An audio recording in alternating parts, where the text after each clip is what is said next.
Good evening everyone. I am Saksham Pandey, your physics teacher, and today we are going to continue with our topic electromagnetism. आज का अपना topic होने वाला है transformer. ठीक है, तो ट्रांसफॉर्मर नाम से क्या समझ में आ रहा है, क्या है ये डिवाइस? ट्रांसफॉर्मेशन कर देगा ये? हाँ, अरे वेरी गुड. और बताओ, सही बता रहे हो अभी तक.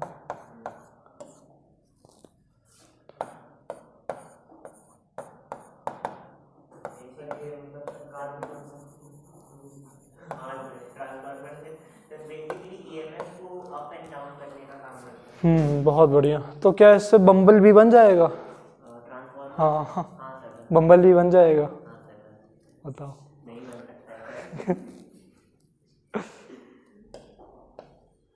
चलो, तो ट्रांसफॉर्मर क्या करेगा? बस ये वोल्टेज को या तो ऊपर कर देगा, ठीक है, स्टेप अप कर देगा, या तो वोल्टेज को नीचे लेते आएगा. वोल्टेज को ऊपर नीचे करके हम लोग इनडायरेक्टली करंट को कंट्रोल करेंगे. किसी अप्लायंस में ज़्यादा करंट भेजेंगे, किसी में कम भेजेंगे. ठीक है, अब इसकी फंक्शनिंग बहुत ही सिंपल है और इसका प्रिंसिपल भी वही है जो अभी तक हम लोग पढ़ रहे हैं. क्या प्रिंसिपल है इसका? बताओ, किस प्रिंसिपल पे एसी जनरेटर काम करता है? Very good. तो इसका यही प्रिंसिपल है, इलेक्ट्रोमैग्नेटिक इंडक्शन. ओम्स लॉ पे ये काम नहीं करता है, इसका ओम्स लॉ का प्रिंसिपल नहीं है. ठीक है, इसका इलेक्ट्रोमैग्नेटिक इंडक्शन का प्रिंसिपल है. ठीक है, अब सबसे पहले ये ट्रांसफॉर्मर्स बनते कैसे हैं?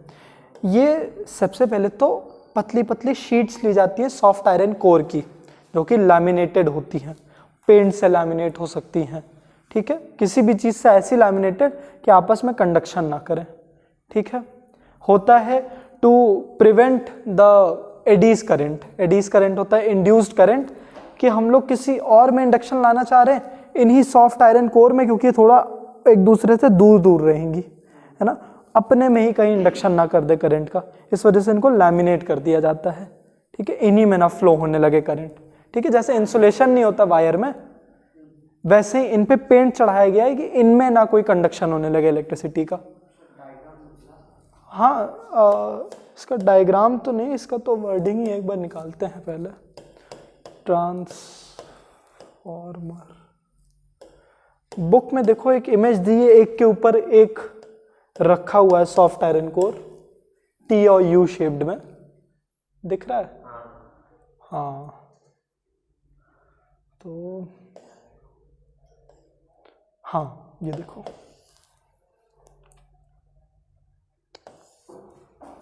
ये सही है, इससे समझते हैं. फिर ये सब उसी के बड़े एप्लीकेशन हैं. और ये उठा लें एक, नहीं ये नहीं उठाना. चलो, तो देखो, ये सॉफ्ट आयरन कोर है ग्रे कलर का, बहुत सारे हैं ना सॉफ्ट आयरन कोर, और ये लैमिनेटेड है. ठीक है, लैमिनेटेड क्यों है? टू प्रिवेंट, हाँ, to prevent the induced current, है ना, उसी को एडीज करंट कहते हैं. आपके नोट में 3 पॉइंट्स दिए हुए हैं इसके बारे में, है ना. The laminated core prevents the loss of energy due to induced current in the core. ठीक है, एडी को उसने ब्रैकेट में डाला है. तो ये समझ में आया. और दूसरी बात ये कि इनको आपस में अरेंज किया जाता है इस मैनर में, टी और यू शेप्ड के मैनर में, ऐसे और ऐसे. ठीक है, इसमें तो नहीं दिखेगा इस इमेज में, लेकिन ये जो सॉफ्ट आयरन कोर है, इनको ऐसे एक के पीछे एक के पीछे एक इस मैनर में रखा जाता है. फिर इन पे कॉइलिंग की जाती है वायर की. ठीक है, ये उतना इंपॉर्टेंट चीज नहीं था, बस उसमें दिया हुआ है तो हम लोग समझ ले रहे हैं इसको. ठीक है,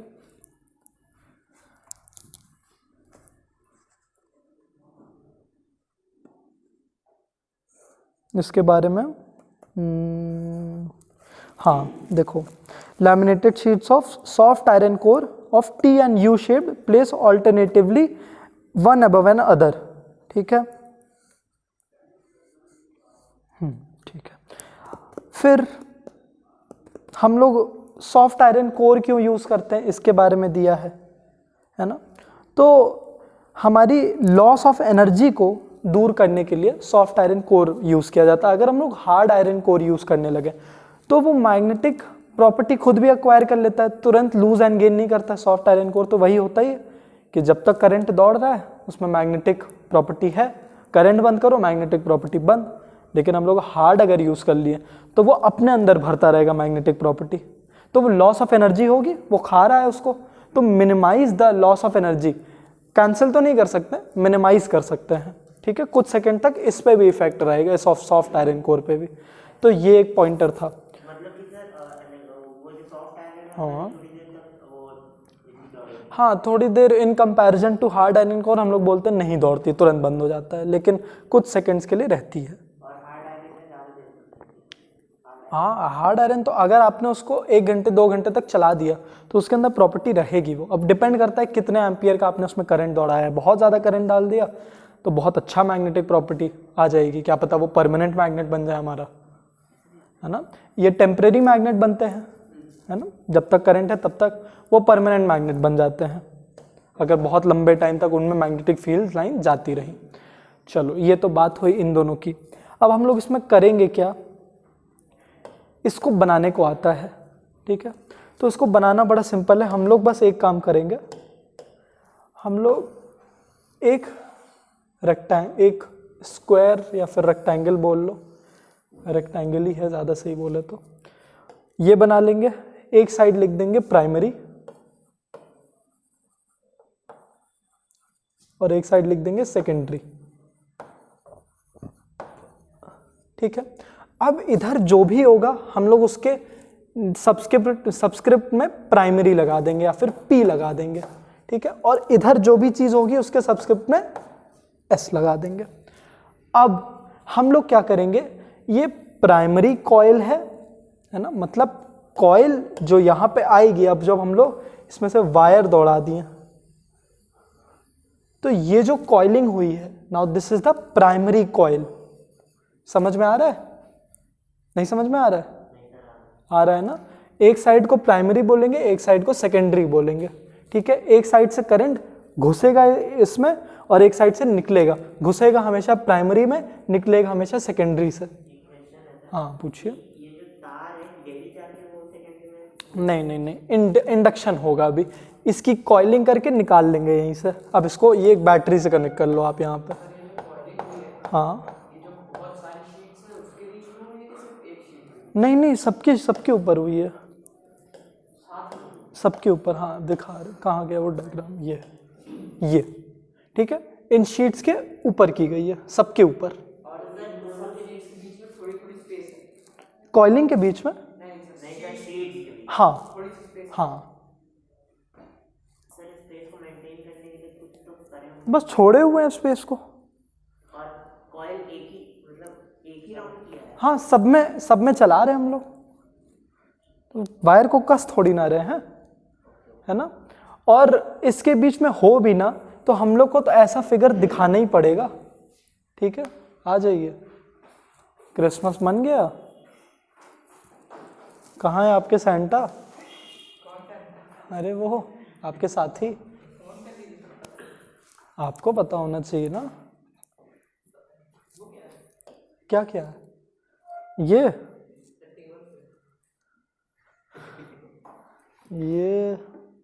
जाने दीजिए, नहीं जवाब देंगे क्योंकि आप लेट आए हैं। इसके पहले हम लोग डिस्कस कर लें, बहुत ज़रूरी चीज़ है ये, ठीक है। चलो, तो कॉइलिंग हुई है। ये इंपॉर्टेंट नहीं है कि इनके बीच में स्पेस है कि नहीं है, बस इतना याद रखो कि इधर साइड वाला प्राइमरी, इधर साइड वाला सेकेंडरी, ठीक है। तो ये इंडक्शन की प्रॉपर्टी से और कैसे वो समझते हैं, ठीक है। तो इधर साइड वाली जो कॉइलिंग हो गई, हम लोग वहां पे ये टर्न्स है, तो ये नंबर ऑफ टर्न्स को हम लोग n से डिनोट कर सकते हैं, है ना। बस इसके नीचे p लगा दो कि number of turns in the primary. ये बहुत इंपॉर्टेंट चीज़ है कि कितने टर्न्स हम लोग यहाँ करेंगे और कितने टर्न्स हम लोग यहाँ करेंगे। बस वही एक मतलब डिस्टिंग्विश करेगा फैक्टर को कि ये स्टेप अप ट्रांसफार्मर है कि स्टेप डाउन। ठीक है। सेकेंडरी ई का मतलब ईएमएफ है और वोल्टेज। ठीक है। नहीं, कुछ नहीं दिया रहेगा, आपको बनाने को बोलेगा, आपको न्यूमेरिकल देगा, आपको बोलेगा इसमें हम कौन सा ट्रांसफार्मर यूज़ करें, उसका डायग्राम बनाओ, फिर बोलेगा वो कितना आपका करंट गिरा देगा, कितना करंट ऊपर करेगा। तो अगर स्टार्टिंग से नहीं समझोगे तो पूरा क्वेश्चन तुमको छोड़ना पड़ेगा। ठीक है। तो यहाँ जो नंबर ऑफ टर्न्स है दैट इज NP, इतना क्लियर।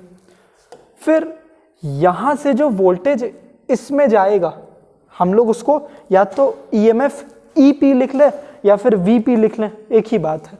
तो इसमें जो वोल्टेज दौड़ेगा वो हम लोग या तो VP लिख दें और EP लिख दें, है ना। EMF of the primary coil या फिर voltage of the primary coil, दोनों की बात एक ही है। सर मैंने ऑल लिख दिया, कहीं कहीं आपके बुक में भी E लिखा है, कहीं कहीं V लिखा है। मैं तो सजेस्ट करूंगा V लिख दो, वोल्टेज ज़्यादा समझ में आएगा। वोल्टेज क्या होता है एवरेल?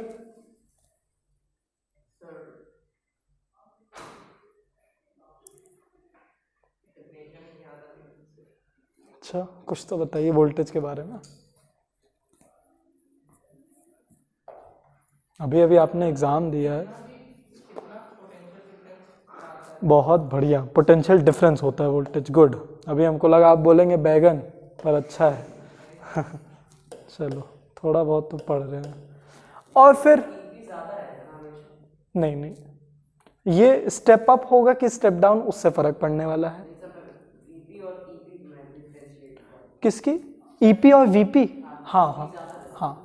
तो हम लोग वोल्टेज पे यहाँ पे मान ले रहे हैं कि ये पूरा ही वोल्टेज जो इसमें जा रहा है, ये इसको भी ले लेता है जो इसके अंदर भी जा रहा है, हाँ, सेल का वोल्टेज। तो EP हमेशा ज़्यादा रहेगा। ठीक है। फिर अब जो इस वोल्टेज की वजह से इसमें जो करंट आएगा उसको हम लोग IP लिख दे रहे है ना, IP। अब या तो कैपिटल ही लिखते हैं, स्मॉल क्यों लिख रहे हैं, IP, है ना।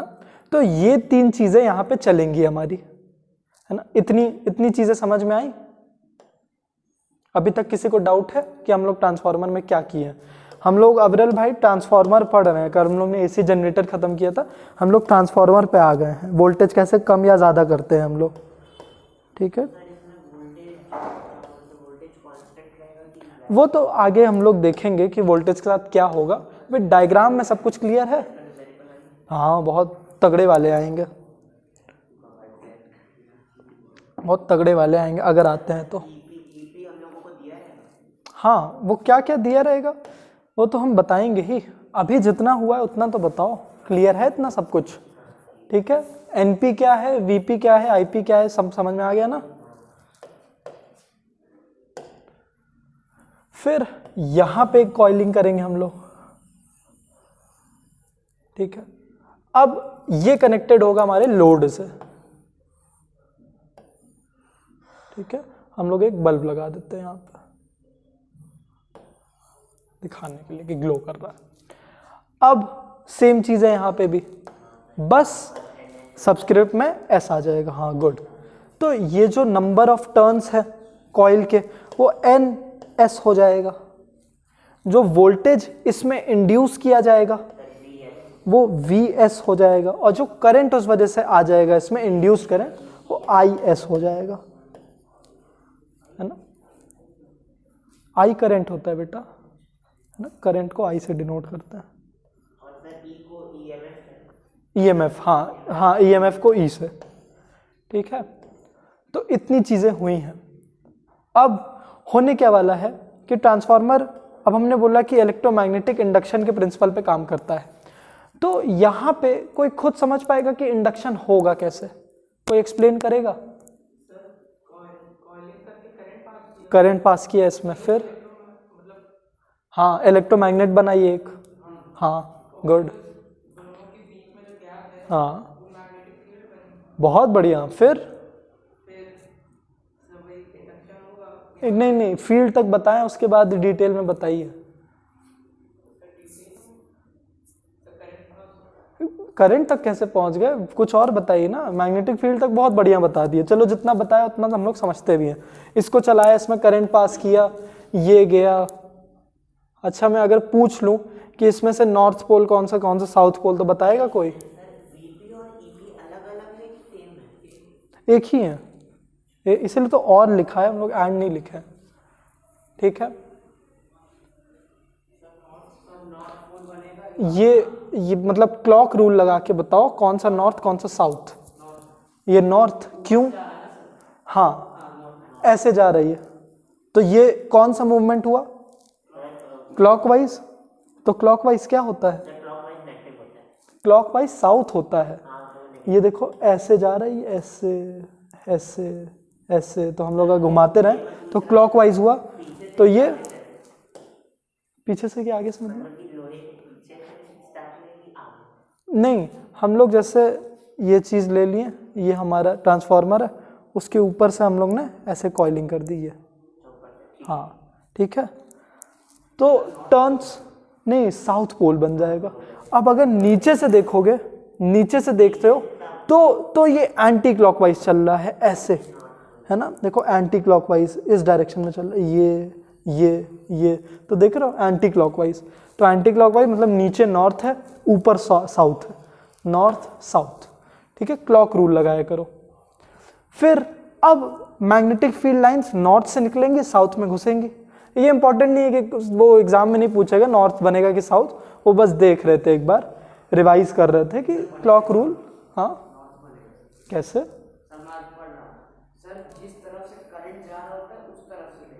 नहीं, वो ज़रूरी नहीं है। आप देखिए, अगर इस चीज़ को आपने इस तरफ से देखा तो आपको ये साउथ दिखेगा, इस चीज़ को इस तरफ से देखा तो ये आपको नॉर्थ दिखेगा। जैसे इसी का मैं एग्जांपल ले लूँ, तो मैंने अगर इसको लपेटा तो आपके लिए ये अभी कौन सा पोल है आपकी तरफ वाला?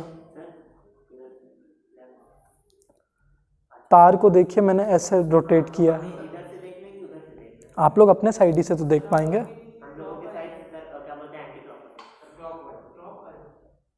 चलिए, मेरा तो जा रहा है एंटी क्लॉकवाइज, तो आपकी तरफ से क्लॉकवाइज। तो देखिए एक ही कॉइलिंग हुई है, लेकिन देखने की वजह से अब मैं पलट दूं तो मेरे लिए ये चीज उल्टी हो जाएगी। हाँ, तो करंट इधर से गया तो हम लोग ने इधर से देखा, ये क्लॉकवाइज चलने लगा, तो क्लॉकवाइज मतलब साउथ पोल। और फिर ऑपोजिट वाला खुद ही नॉर्थ लिख दो। तो पीछे आगे, अब मैं इसको ऐसे आपके सामने तो निकाल नहीं पाऊंगा, तो उसने इसी को बोला जहां से करंट जा रहा उस साइड से देखो आप। देखिए इसी मैनर में।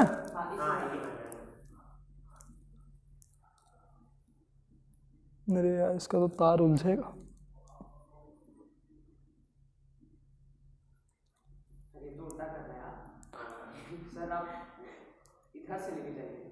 किधर से? हाँ इधर से ले, तो ये उलझेगा ना, कैसे आ पाएगा इसमें? ये हो गया। हाँ अब देखिए आप लोग, हाँ इधर से करंट आ रहा है, मेरे तरफ वाला आया है एंटी क्लॉकवाइज। मेरी तरफ का एंटी क्लॉकवाइज, आपके तरफ का क्लॉकवाइज। क्लॉकवाइज मतलब साउथ पोल, एंटी क्लॉकवाइज मतलब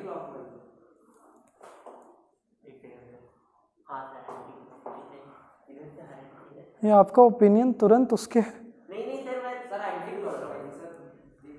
मेरे तरफ वाला। अच्छा चलिए, आपकी तरफ अगर मैं आ जाऊं,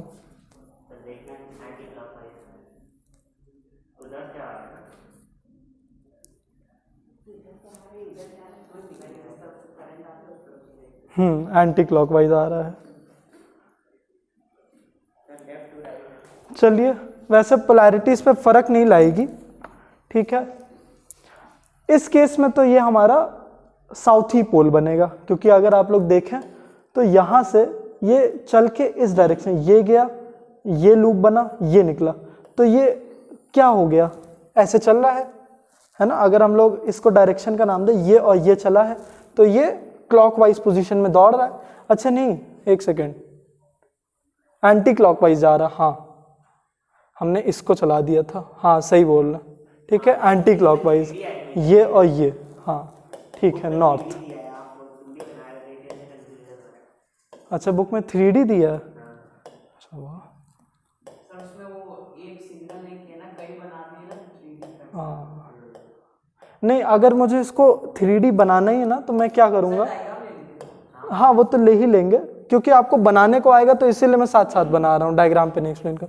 एग्जाम में क्या होता है, आपको ये चलाएगा, फिर यहाँ पीछे का पार्ट नहीं दिखाएगा, फिर ये चलाएगा, फिर ये चलाएगा, फिर ऐसे चलाएगा, फिर ऐसे चलाएगा, और फिर आपको बस एरो दे देगा ये जा रहा है। तो अब आपको समझना है, हाँ नहीं, आप लोग ऐसे भी बना सकते हैं, ऐसे भी बना सकते हैं, ठीक है। तो एग्जाम में तो ऐसा दिया रहता है, इस वजह से थोड़ा सा 3D इफेक्ट आता है ना। तो अगर हम लोग ऐसे देखें तो ये ऐसे जा रहा, हाँ तो ये एंटी क्लॉकवाइज ही जा रहा है, तो हाँ आईपी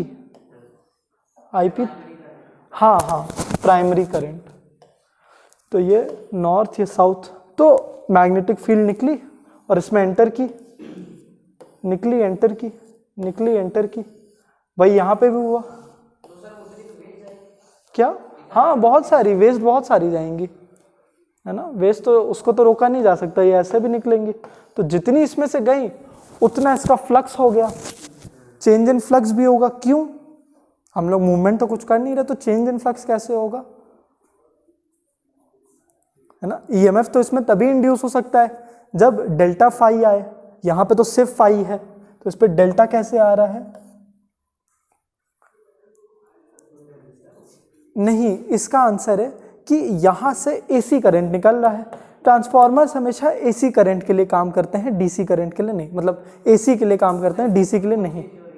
हाँ इसकी बार बार पोलैरिटी चेंज हो रही है ना, तो बेसिकली करंट ऑन ऑफ हो रहा है, स्विच बंद, हाँ इस वजह से चेंज इन फ्लक्स हो रहा है, एक बार में 3 गुजर रही हैं, दूसरे में 0, 3 0 3 0, ठीक है, तो चेंज इन फ्लक्स, तो एसी इज द रीजन यहाँ पे डेल्टा फ्लक्स आ रहा है, चेंज इन फ्लक्स, और टाइम के साथ तो हो ही रहा है, तो इस वजह से इस सेकेंडरी कॉइल में इंड्यूस्ड ईएमएफ आ जा रहा है, इंड्यूस्ड ईएमएफ, इंड्यूस मतलब विदाउट एनी कॉन्टैक्ट, बस ट्रांसफर हो गया, है ना, पीछे से उन्होंने आपको बस कोई बात बता दी, तो ये इंडक्शन हुआ। तो इतनी बात तो इलेक्ट्रोमैग्नेटिक इंडक्शन हम लोग कल भी देख रहे थे एसी जनरेटर में, तो ये सब तो बहुत समझ में आया होगा, है ना। अब बात ये है कि हम लोग इसको स्टेप अप और स्टेप डाउन कैसे करेंगे, है ना।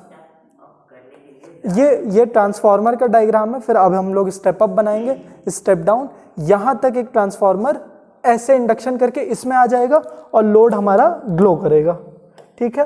तो इतना तो समझ में आया, हाँ ट्रांसफार्मर में आता है एक साइड से करंट, दूसरी टाइप इंडक्शन से इधर पास हो जाता है, तो अभी करंट पास हो गया, इतना अपने कॉपी में बना लो, और जो इसमें से समझ में आए ये 3 चीज़ें नोट कर लो, फिर हम लोग अब स्टेप अप और स्टेप डाउन समझते हैं। डेल्टा फाई मतलब चेंज इन फ्लक्स, और हाँ प्राइमरी कुछ और बताने वाला था मैं, भूल गया, कोई बात नहीं, याद आ जाएगा।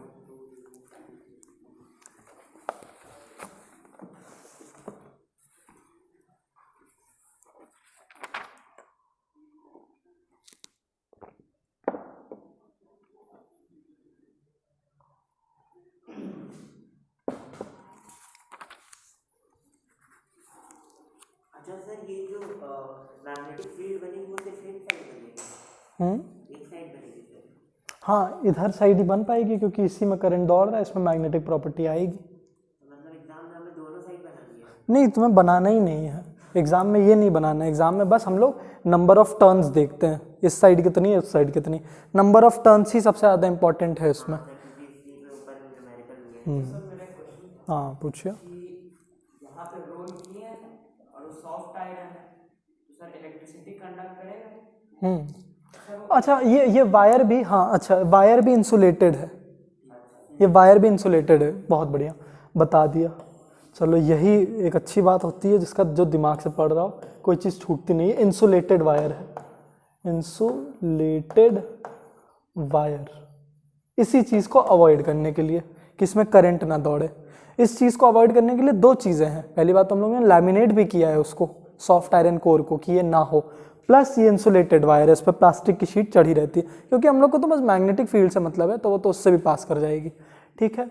और दूसरी चीज़ हम लोग ये भी देखेंगे, इधर का कम होगा मतलब, क्या? इधर का ज़्यादा टर्न होगा उधर। नहीं, वो तो स्टेप अप या स्टेप डाउन से हम लोग को फ़र्क पड़ेगा।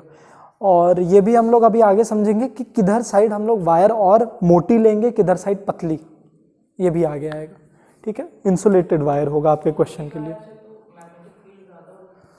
नहीं, वो हीटिंग इफेक्ट की वजह से हम लोग उसको करेंगे। सर स्टेप डाउन होगा, सर जो प्राइमरी है उसमें ज़्यादा होगा, कॉपी होगी। इतना कॉपी हो गया?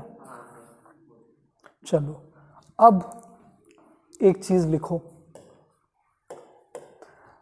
अब एक फॉर्मूला आएगा जो सब पे चलेगा, इसी पे न्यूमेरिकल्स भी है, इसी पे हमारा ट्रांसफार्मर भी है। ये फॉर्मूला अगर याद हो गया तो समझ में आ जाएगा। Number of turns in secondary coil upon number of turns in primary coil is equal to voltage in secondary coil upon voltage in primary coil, and this is equal to current in primary coil upon current in secondary coil, है ना। ढूंढना कुछ नहीं है, इससे सब कुछ समझ में आएगा। देखो पहले इन दोनों का रिलेशन समझते हैं।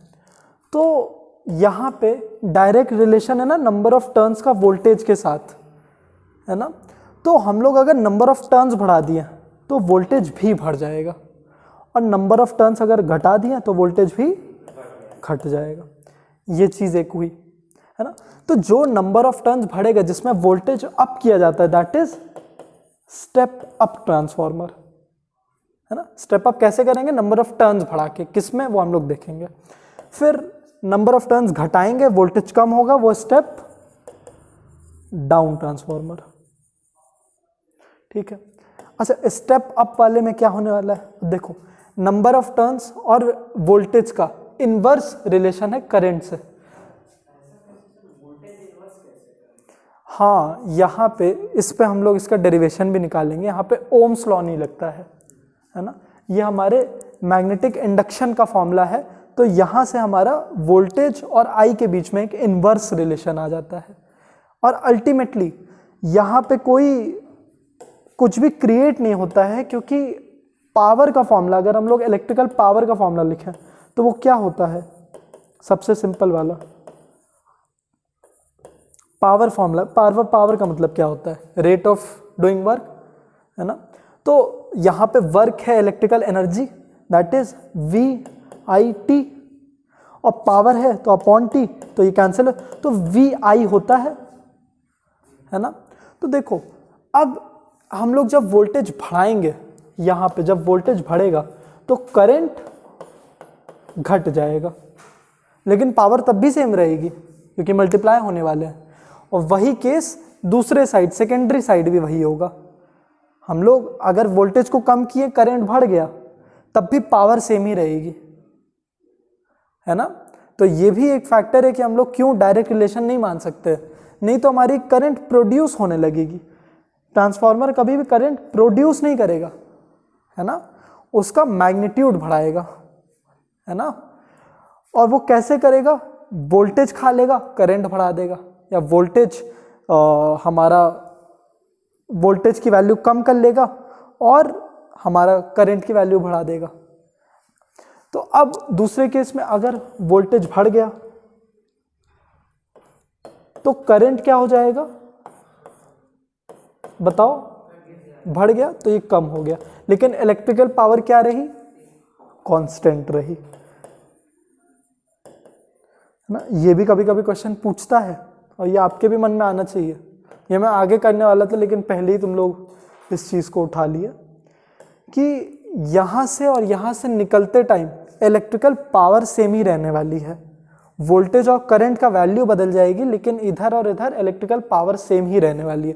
थोड़ा बहुत लीकेज होगा फ्लक्स का, थोड़ा बहुत लॉस ऑफ एनर्जी होगा, उस वजह से डिफरेंस आ सकता है, लेकिन थियोरेटिकली सेम रहेगी हमारी इलेक्ट्रिकल पावर, है ना। चलो तो ये सबसे इंपॉर्टेंट चीज़ थी यहाँ पे, है ना, इसको अच्छे से नोट कर लो।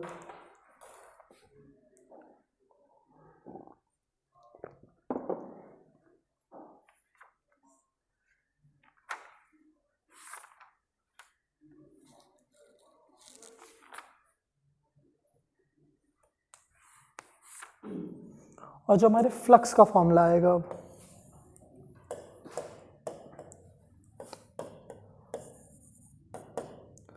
है ना, फ्लक्स किसने दिया, मतलब इंड्यूस्ड ईएमएफ का फॉर्मूला किसने दिया, फराडे ने। इंड्यूस्ड ईएमएफ का फॉर्मूला क्या है, हाँ ठीक है। तो यहाँ पे जो फाई की वैल्यू आएगी वो हो जाती है, एक कांस्टेंट रहेगा हमारे पास into number of turns into current, है ना। तो अगर हम लोग फाई की वैल्यू निकाल रहे हैं प्राइमरी कॉइल के लिए, तो सबके सबस्क्रिप्ट में बस आप लोग पी लगा दो। तो phi for primary coil, flux for primary coil is constant N P I P. Same phi अगर हम लोग निकालें एस के लिए तो क्या करना होगा, सबस्क्रिप्ट चेंज कर दो। फाई फॉर एस इज के एन एस आई एस। अब अगर यहाँ पे कोई लीकेज नहीं है फ्लक्स का, जो कि हो नहीं पाएगा,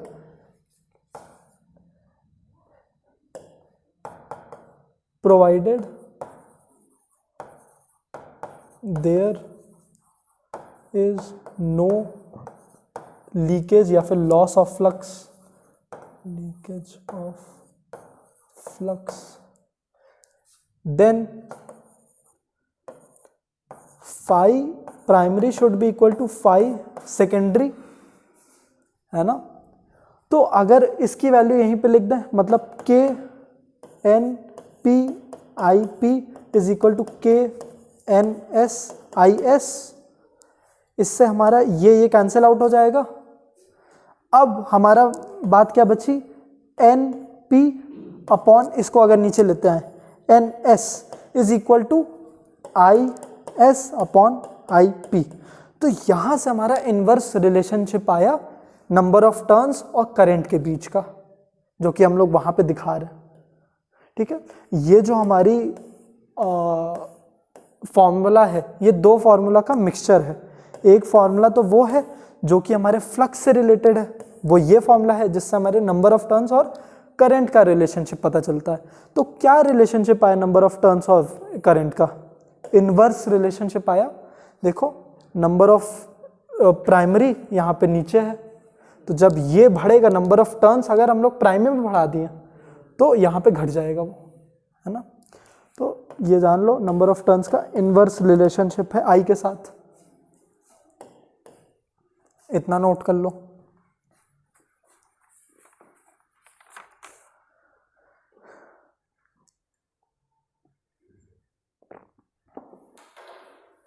अब हम लोग वोल्टेज का भी करंट के साथ देख लें मामला,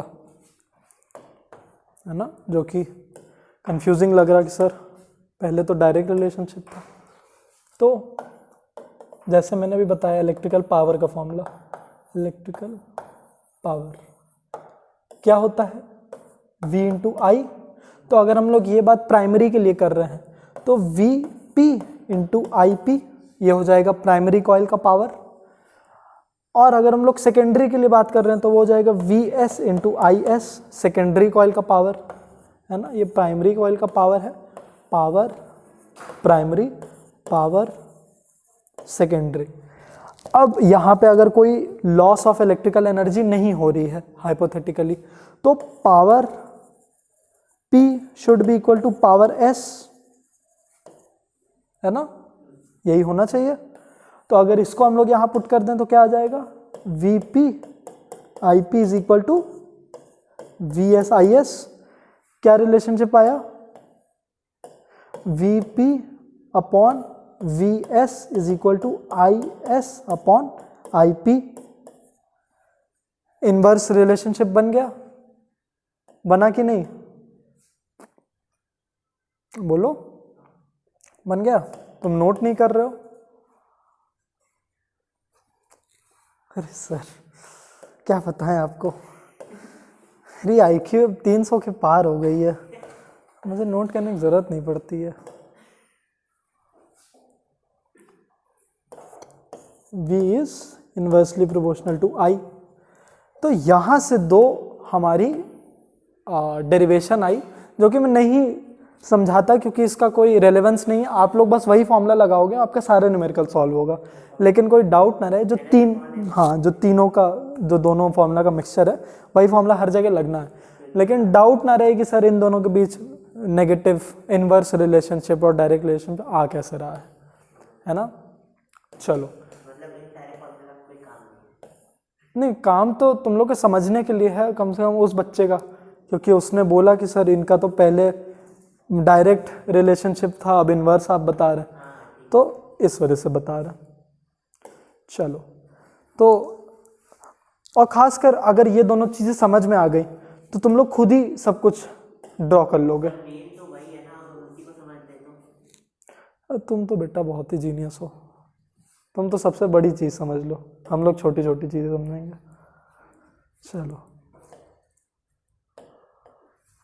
शाग्र भाई के तो कहने ही अलग है।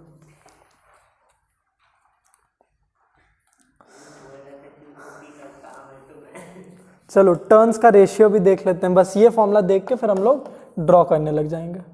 टर्न्स रेशियो मतलब रेशियो क्या होगा, इधर कितनी टर्न लगाएं उधर कितनी टर्न लगाएं, तो वो होती है output upon input. Output upon input, किसका आउटपुट किसका इनपुट, पावर का आउटपुट और पावर का इनपुट। तो आउटपुट कहाँ से निकलेगा, सेकेंडरी की प्राइमरी, सेकेंडरी ना, तो हम लोग आउटपुट की जगह NS लिख दें और इनपुट की जगह NP लिख दें। तो ये टर्न्स का रेशियो चलेगा हमारा, है ना।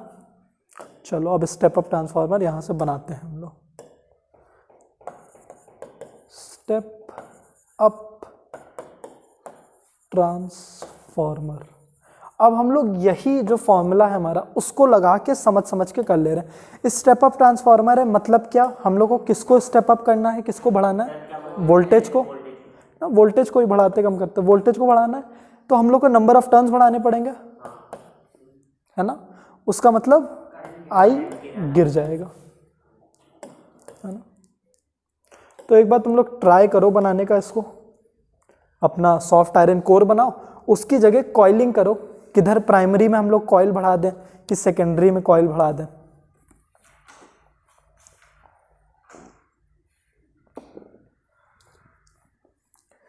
हिंट ले लो, हम लोग को आउटपुट में से वोल्टेज ज्यादा निकालना है।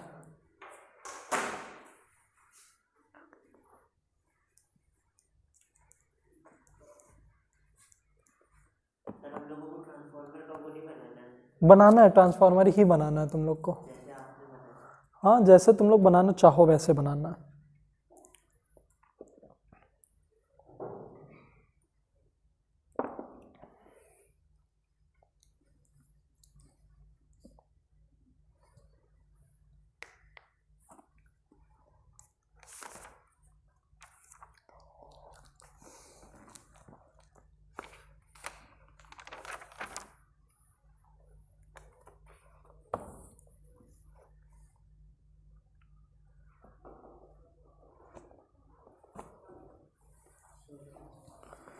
किधर आपकी कॉइल ज़्यादा है, प्राइमरी में कि सेकेंडरी में?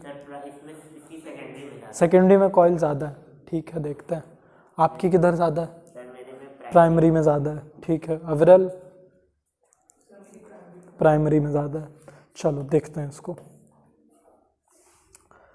अब हमने बोला था हिंट ले लो, हम लोग को आउटपुट में से ज़्यादा वोल्टेज निकालना है। तो आउटपुट में ज़्यादा वोल्टेज मतलब कहाँ से ज़्यादा वोल्टेज निकालना है, सेकेंडरी से। तो सेकेंडरी से अगर हमें ज़्यादा वोल्टेज चाहिए तो नंबर ऑफ टर्न्स भी सेकेंडरी में बढ़ाएंगे, है ना। और करंट कहाँ घटेगा, सेकेंडरी में। तो इसी से सब पता चल जाएगा। तो हम लोग को बस अब एक सॉफ्ट आयरन कोर बना देना है। हाँ, और इधर आपको प्राइमरी लिख देना है, इधर सेकेंडरी। अच्छा, वो बैटरी मैंने ऐसे ही बनाई थी आपको समझाने के लिए, अपने डायग्राम में मत बनाना, ठीक है। कहीं बुक में नहीं दिया, बस दिखाने के लिए कि तार हमारा इधर अलग है उधर अलग है। काफ़ी लोग अंदर ही से जोड़ देते हैं तार, है ना, इस वजह से मैंने बता दिया इसका कनेक्शन अलग है। तो यहाँ पे कॉइल्स कम रहेंगी, यहाँ पे कॉइल ज्यादा रहेंगी। ये स्टेप अप है, ठीक है, क्योंकि तो मेरा ये क्वेश्चन है कि इसमें आई कैसे ज्यादा हो रहा है? आई तो कम हो रहा है ना। तो आपने बोला था आई ज्यादा करना है सेकेंडरी में। नहीं, वोल्टेज ज़्यादा करना है सेकेंडरी में। यहाँ पे आई हमारे कंट्रोल में नहीं है, आई तो एक सेकेंडरी फैक्टर है, हमारा वोल्टेज कंट्रोल में है। हमेशा ट्रांसफॉर्मर्स वोल्टेज को कंट्रोल करते हैं, कभी करंट को नहीं कंट्रोल करते, है ना। तो ये बात आएगी। और एसी करंट ही हम लोग क्यों यूज़ करते हैं उसका समझ में आया ना। डीसी में क्यों नहीं हो पाएगा? हाँ, डीसी में कोई चेंज ही नहीं आएगा, तो फ्लक्स तो रहेगा, चेंज इन फ्लक्स नहीं रहेगा।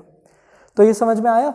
तो देखो, अगर तुम लोग और डिटेल में इसको समझना चाहते हो तो हम लोग जब इलेक्ट्रोमैग्नेटिक इंडक्शन समझ रहे थे तो तब भी हम लोग ये समझे थे कि अगर हम लोग को ईएमएफ की वैल्यू बढ़ाना है तो increase the number of coils, है ना, rather than increasing the strength of the magnet, increase the number of coils, increase the area। तो देखो हम लोग ने एरिया बढ़ा दिया, तो इसका काम क्या होगा, ज्यादा मैग्नेटिक फील्ड लाइंस अपने थ्रू पास कराएगा ये, मतलब ज्यादा फ्लक्स, ज्यादा बड़ा फ्लक्स का चेंज आएगा, है ना। कल की क्लास से आज रिलेट कर रहे होगे, ये नहीं इसमें कोई एक्सप्लेनेशन है, मैं समझा रहा हूँ, ठीक है।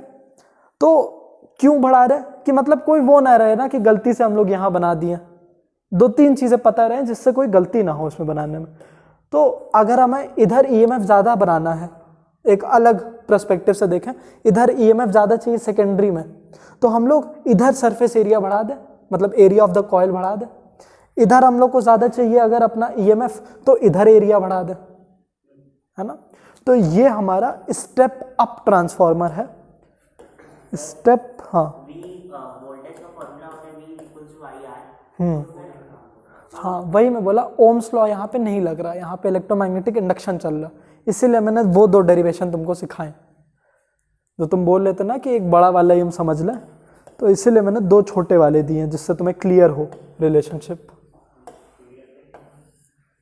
कोई बात नहीं, तुम इसको 0.5x में देखना, आएगा समझ में, ठीक है। तो अगर इसको भी हम लोग, अच्छा चलो अब तुम लोग के लिए क्वेश्चन बताओ, स्टेप अप ट्रांसफार्मर में जो टर्न्स रेशियो है क्या वो बराबर होगा 1 के, ग्रेटर देन 1 या फिर लेस देन 1? ग्रेटर देन 1, तुम्हारे ग्रेटर, तुम्हारे हिसाब से the turns ratio in a step up transformer is greater than 1, equal to 1 और लेस देन 1। क्यों?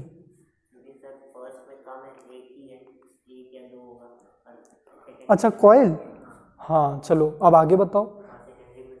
हाँ, तो टर्न्स रेशियो का फॉर्मूला क्या होता है?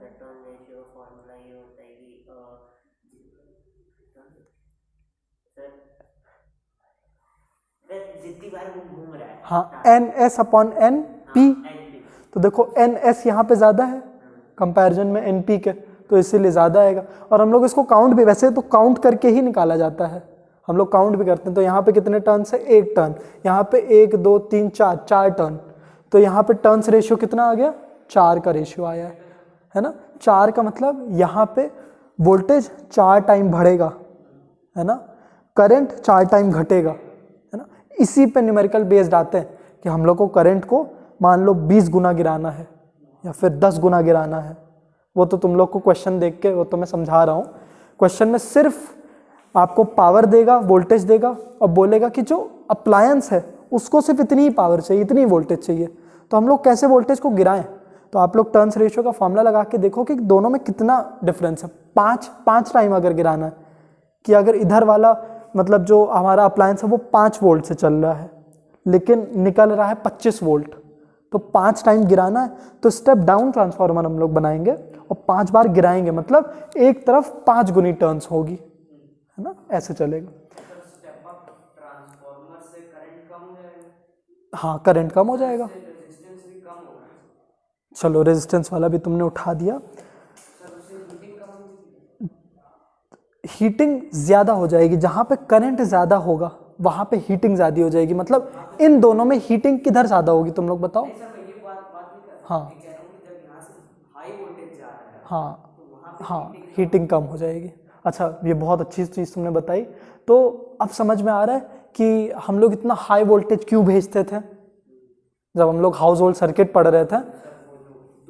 हाँ तो वो 11 किलो वोल्ट से 33 किलो वोल्ट कर दे रहा था और 132 किलो वोल्ट कर दे रहा था और नीचे लिख दिया था to reduce the heating effect. तो हम लोग कंफ्यूज हो रहे थे कि सर हीटिंग इफेक्ट कैसे कम हो जा रही, तो इस वजह से कम हो जा रही। ठीक है, इसी प्रिंसिपल पे चलता है। अब चलो एक और क्वेश्चन आता है कि हम लोग किस साइड का वायर थिक बनाएं, इधर का कि इधर का। सेकेंडरी का थिक करें, अभी अभी हम लोग कुछ बात किए हैं प्राइमरी का। क्यों? करंट इधर ज्यादा है ना, करंट इधर ज्यादा है, इधर कम हो जाएगा, है ना। और हीटिंग का फॉर्मूला क्या होता है? I² RT। तो डायरेक्ट रिलेशन वो भी स्क्वायर का, है ना। तो इधर ज्यादा है तो इसीलिए इधर की वायर थिक होंगी इधर की वायर से, है ना। बहुत सारे क्वेश्चन आते हैं इससे, 6 पार्ट आ जाते हैं छोटे छोटे। कन्वर्जन हो रहा है क्या? कन्वर्जन नहीं हो रहा बेटा, कोई इलेक्ट्रिकल एनर्जी किसी में कन्वर्ट थोड़ी ना हुई है, यहाँ पे बस ट्रांसफॉर्म हुई है ना, अपग्रेड हुई है, डिग्रेड हुई है। क्या? वोल्टेज।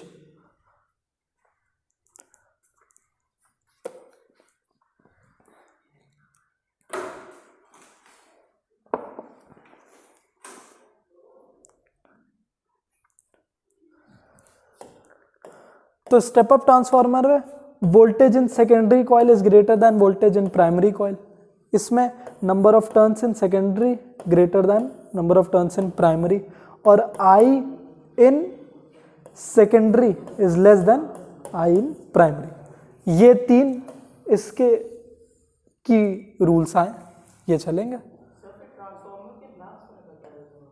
ब्लास्ट होने का, यहाँ पे कहीं भी अगर कंडक्शन होने लगा, मान लो इन दोनों वायर के बीच में, है ना, हाँ हीटिंग इफेक्ट की वजह से प्लास्टिक गल गया, वैसे तो अब प्लास्टिक होता नहीं है, या फिर कोई पंछी आके बैठ गया, फिर कोई तार लग गया जिस वजह से कंडक्शन होने लगा हर जगह, तभी स्पार्क हो जाता है, हीटिंग बहुत तेजी से बढ़ जाती है।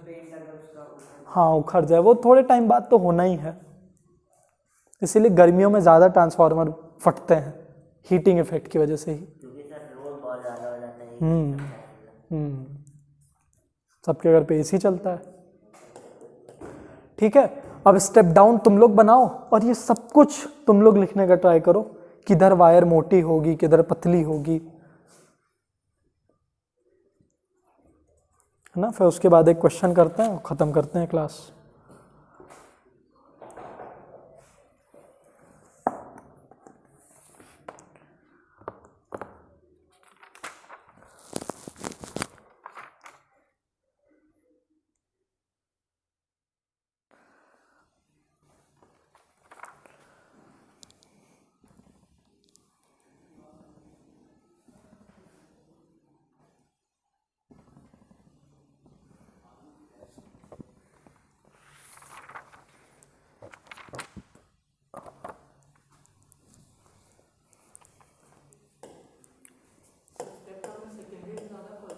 वो तुम लोग को बनाना है, पूरा बनाओ फिर मैं देखूं।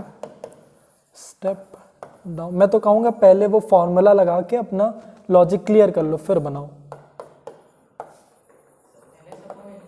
हाँ वो 3 वाला लगाओ और उसमें जहाँ वोल्टेज ज़्यादा चाहिए कम चाहिए उसी के रिस्पेक्ट में नंबर ऑफ टर्न्स कम ज़्यादा कर दो। अब चलो हिंट, ये स्टेप डाउन है तो हमें आउटपुट में वोल्टेज कम चाहिए, आउटपुट में वोल्टेज कम चाहिए, बस इतना हिंट काफ़ी है। बनाओ फिर।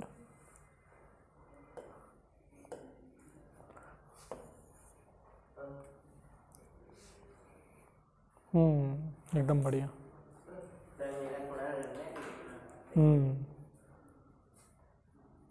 बढ़िया, तुम्हारी तो कॉइलिंग ही नहीं हुई, तुम बस उसमें ऐसे खींचो, ऐसे करोगे क्या?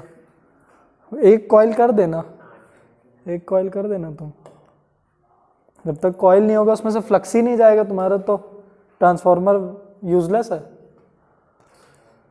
चलो number of turns voltage I, हम लोग को सेकेंडरी में वोल्टेज कम चाहिए तो सेकेंडरी में नंबर ऑफ टर्न्स कम करेंगे तो करंट सेकेंडरी में ज़्यादा हो जाएगा, है ना।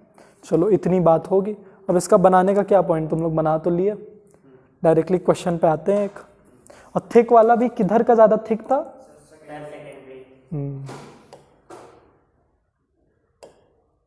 बच गया यार, हमें लगा सब गया। ठीक है, सेकेंडरी में ज़्यादा थिक क्यों था विरल? सेकेंडरी वायर मतलब सेकेंडरी कॉइल में वायर क्यों थिक है? हाँ तो हाँ हीटिंग ज़्यादा होगी उसको प्रिवेंट करने के लिए। हाँ एकदम सही। चलो अब एक क्वेश्चन है, if we want to transmit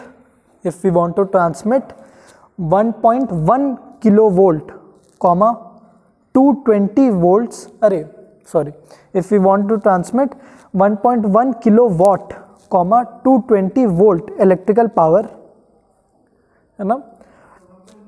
हाँ चलो लिख ही देता हूँ,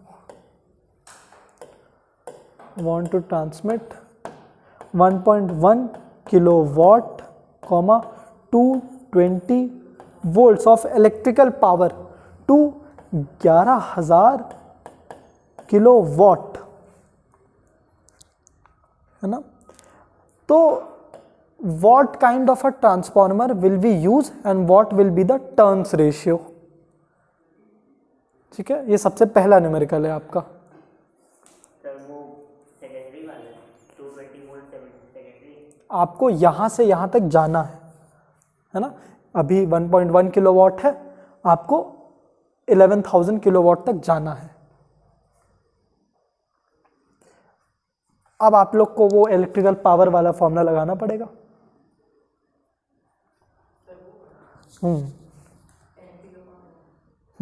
अरे इलेक्ट्रिकल पावर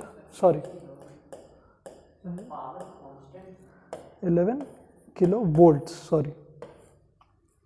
यहाँ से यहाँ जाना। नहीं, आपको कौन सा ट्रांसफार्मर यूज़ करेंगे हम लोग, पावर तो सेम रहेगी, पावर तो यही रहेगी। कौन सा हम लोग ट्रांसफार्मर यूज़ करेंगे और कितना टर्न्स रेशियो होगा उसका।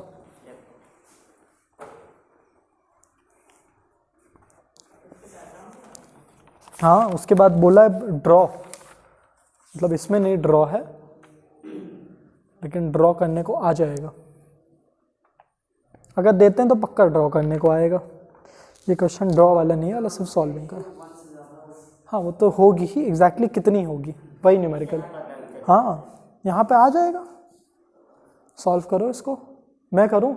चलो अच्छा देखो, हमारा वोल्टेज, हाँ ठीक है करो, voltage in secondary upon voltage in primary is equal to number of turns in secondary upon number of turns in primary. ये लगा के कर दो।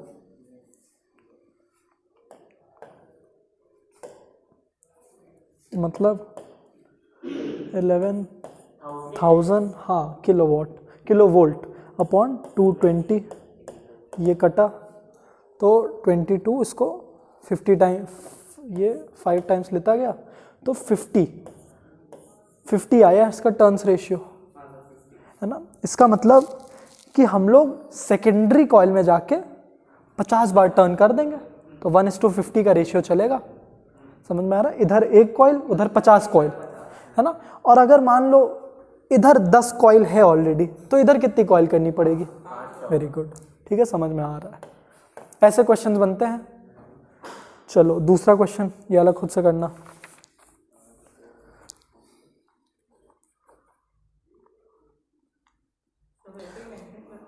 हाँ क्या मेंशन कर दें? हाँ रहेंगी, मतलब मैं क्या लिख दूं? मैं लिख दूं? अच्छा क्वेश्चन की वैल्यू लिख दूं, वो तो लिख ही दूंगा। आप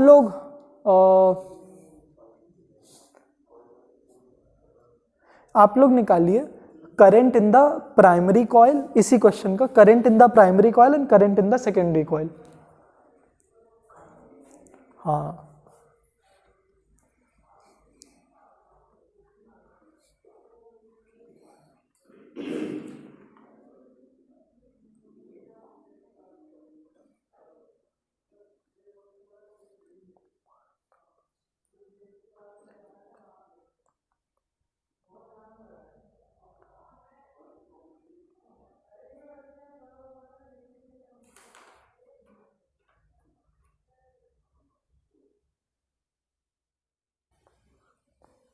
पावर का फॉर्मूला लगा के करिएगा ना, P is equal to V I.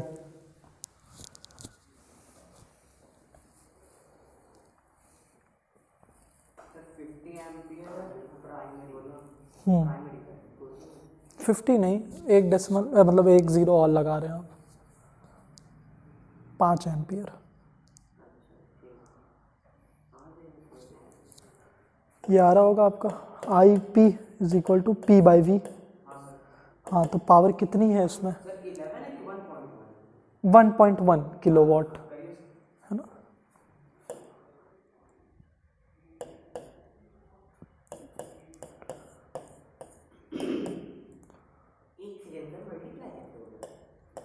Kilo है ना वो।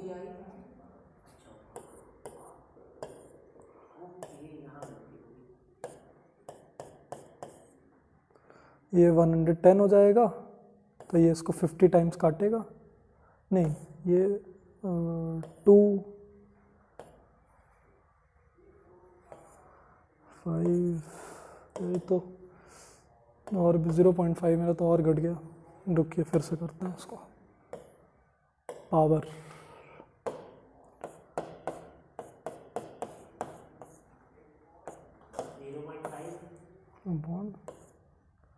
और P बाई V।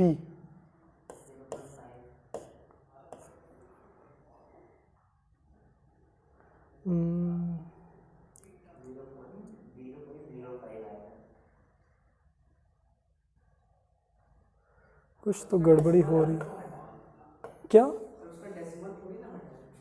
ये से हटा दिए ना? नहीं सर, नहीं हटे सर, वो तो अभी किलोवाट को वाट में चेंज किया। हाँ तो सबसे डेसिमल क्यों ना? अरे तो इससे कैंसिल कर दिया।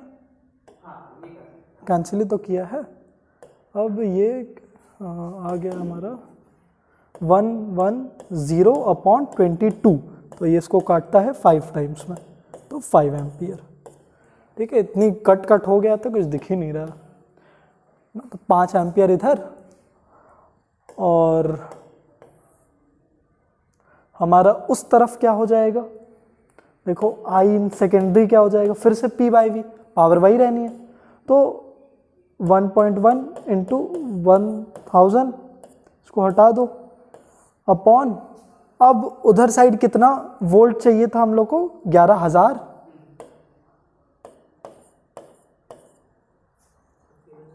ये कैंसिल, और निकल के क्या आया इधर? 11 अपॉन ये गया, तो 0.1 एम्पियर। तो सही तो है। देखो सेकेंडरी वाले में करंट गिर गया और प्राइमरी वाले में करंट ज़्यादा था, लेकिन अगर पावर दोनों की हम लोग निकालें तो वो यही आने वाली है। ठीक है, तो प्राइमरी और सेकेंडरी की पावर एक ही रहेगी, तो ऐसे न्यूमेरिकल आएंगे। समझ में आ रहा है? और देखो अगर देखा जाए तो ये 50 गुना कम भी हुई है, या फिर 50 गुना ये बढ़ी है। आ जाइए, चलो। कहाँ क्या हो गया? अरे वाह, अच्छा चलिए एक न्यूमेरिकल तो लिख के जाइए, इसको घर पे करिएगा। If we want to run a, बैठ जाइए आप Siddharth. If we want to run a 6 watt, 11 volt bulb, if we want to run a 6 watt, 11 volt bulb with our mains supply of 220 volts, 220 volts, which transformer will be used and what will be the turns ratio? What will be the turns ratio? And find the current in primary and secondary coils. समझ में आ रहा question? अब बाकी theoretical है कि uses of transformer क्या होता है, तो ये याद कर लीजिएगा। क्या पता ये सब कुछ ना आया, यूजेस ही पूछ लिया, है ना। तो स्टेप अप हम लोग टेलीविजन में यूज़ करते हैं और एक्सरे मशीन्स में यूज़ करते हैं, और स्टेप डाउन हम लोग इलेक्ट्रिकल बेल में यूज़ करते हैं, है ना। चलो तो ये हुई पूरी बात। और स्टेप अप और स्टेप डाउन ट्रांसफार्मर के बीच में डिफरेंस पढ़ लेना ये 3 पॉइंट का, है ना। टाइम खत्म हो गया वरना समझाते थे, कुछ है नहीं, जो लिखा हुआ है वही छाप देना है। चलिए यहाँ पे क्लास खत्म हुई, साथ ही साथ इलेक्ट्रोमैग्नेटिज्म भी खत्म हुआ। अब कल से हम लोग रेडियो एक्टिविटी करेंगे या फिर जब भी अगली क्लास होगी, ठीक है। इसके न्यूमेरिकल्स लगाइएगा, पीछे 4 न्यूमेरिकल दिए हैं, चारों न्यूमेरिकल आज ही लगाइएगा, है ना, तो दिमाग में बैठेगा ये। और इसको अगले क्लास में डाउट लेके आइएगा जहाँ है। हाँ 4 ही न्यूमेरिकल है ही, लेकिन थोड़े मुश्किल हैं, बेसिक क्लियर होने चाहिए, तो इसलिए बोल रहे हैं आज ही लगाइए।